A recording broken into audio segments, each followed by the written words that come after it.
Hey, fellow YouTubers. Looks like it's the end of an era in several ways. So I'm up in the mountains with my dog, Owlsy, and he's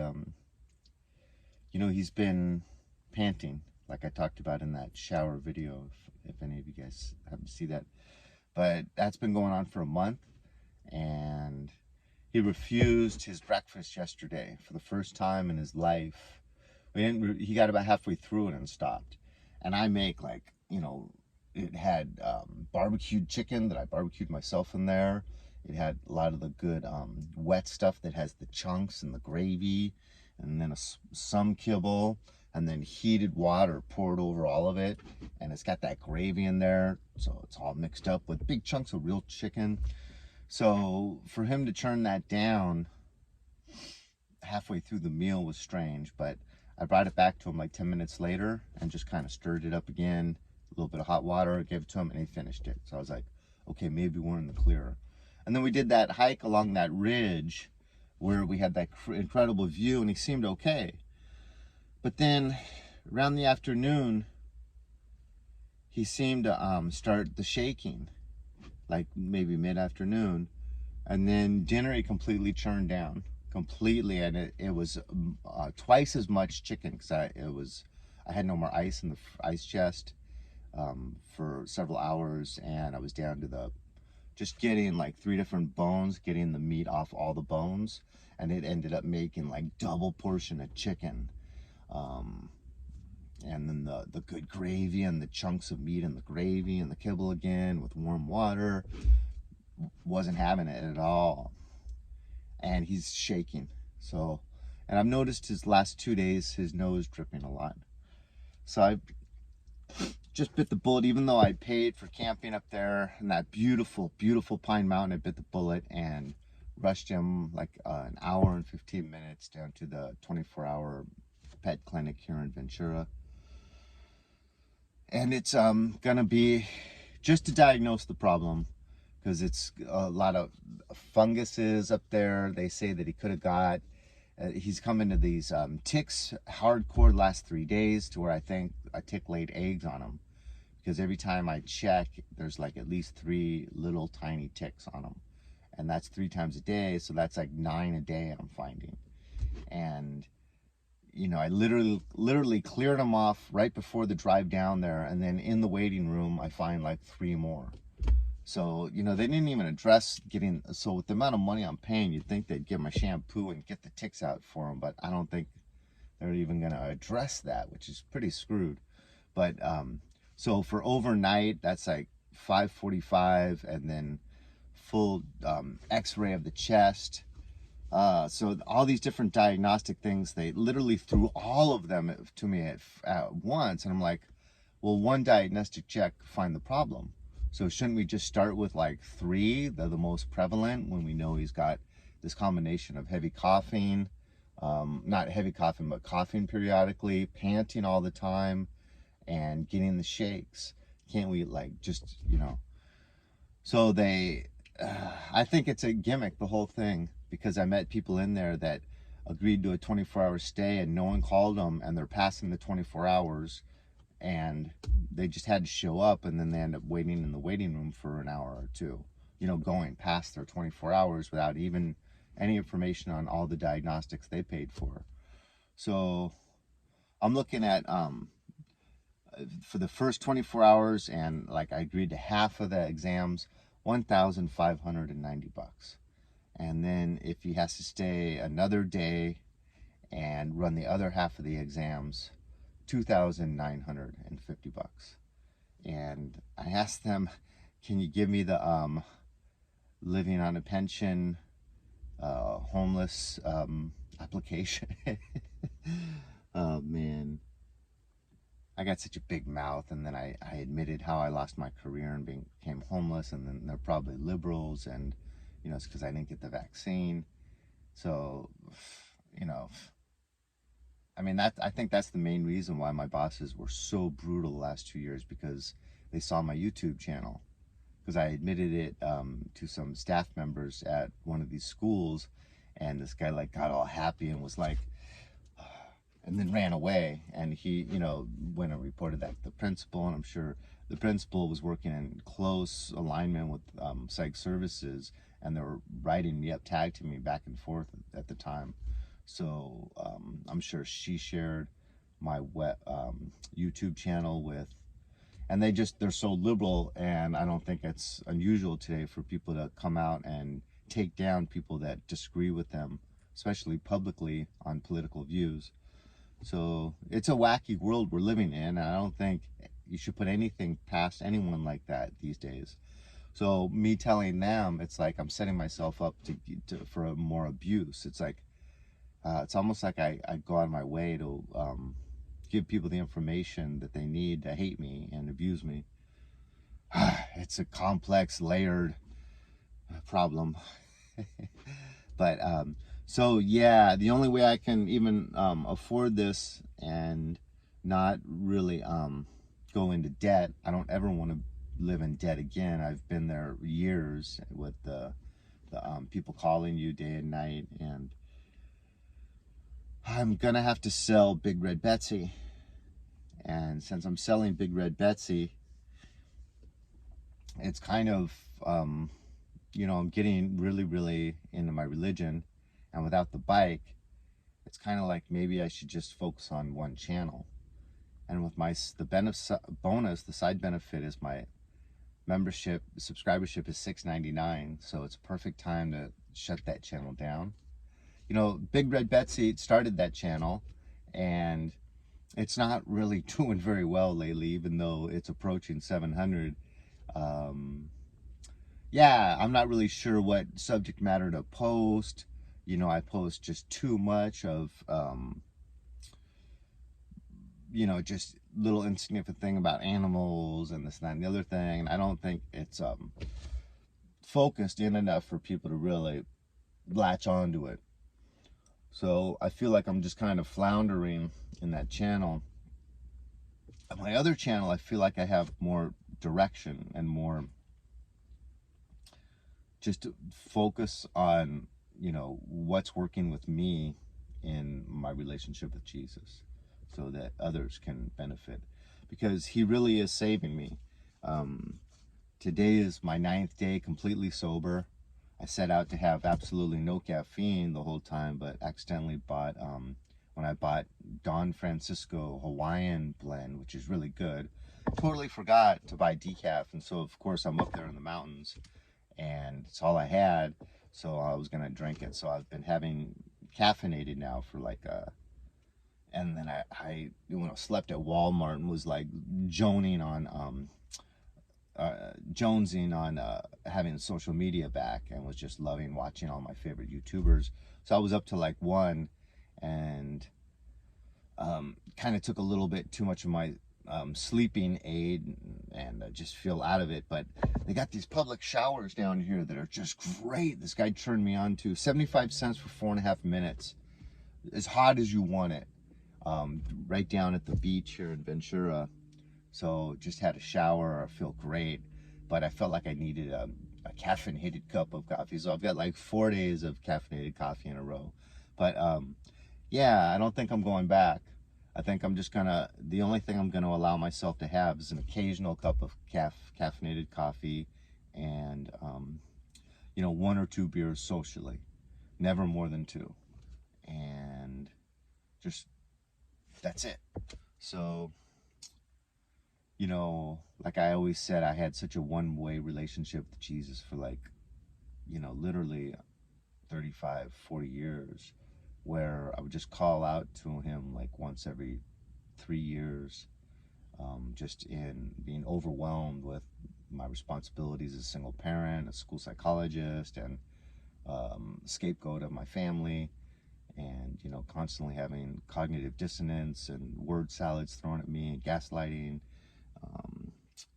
triangulation with the most important people to me constantly, and it just took a toll. And I would fry out in desperation like once every 3 years, and go to church, and I would just feel so much comforting. I've just always felt protected.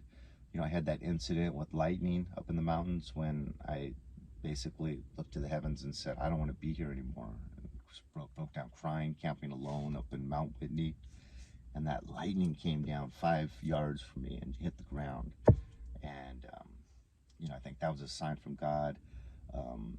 Just so many things. Surfing Black's Beach, 6 weeks ago. The incident where the board came right to me. I think I got paralyzed snowboarding by myself at Wrightwood Mountain High, and I was totally paralyzed for like 30 seconds. Couldn't move a hair, sitting upside down on my back with my head down here on a mountain after just high, what do they call it, high railing, or when you're downhill rail catches on like ice and you just get pitched. So I was front side and that rail caught and I just literally flew back like 4 feet and landed on ice, smacked my head so hard. I had a helmet on, thank God, but I was paralyzed for 30 minutes. Just sat there. I couldn't move at all. And I remember people on the chairlift kind of laughing and then going, are you okay? And then slowly I was able to wiggle my toes at first, and then everything came back, and my neck was worked. I couldn't snowboard anymore. Believe it, that was a free ticket for my birthday at Mountain High. That was about my 4th run, and they let me get a voucher for a whole nother day to come back. I really was impressed. Mountain High used to have such good relations with their, people that use them. They really went out of their way back in the old days back when snowboarding was affordable. But I'm kind of rambling on, but I feel like I was paralyzed and that God, that didn't fit his plans for me, and worked a miracle right there and brought back my body to me, the use of my body. And so I just feel like God has always been with me. He's always been patient. He's always been loving.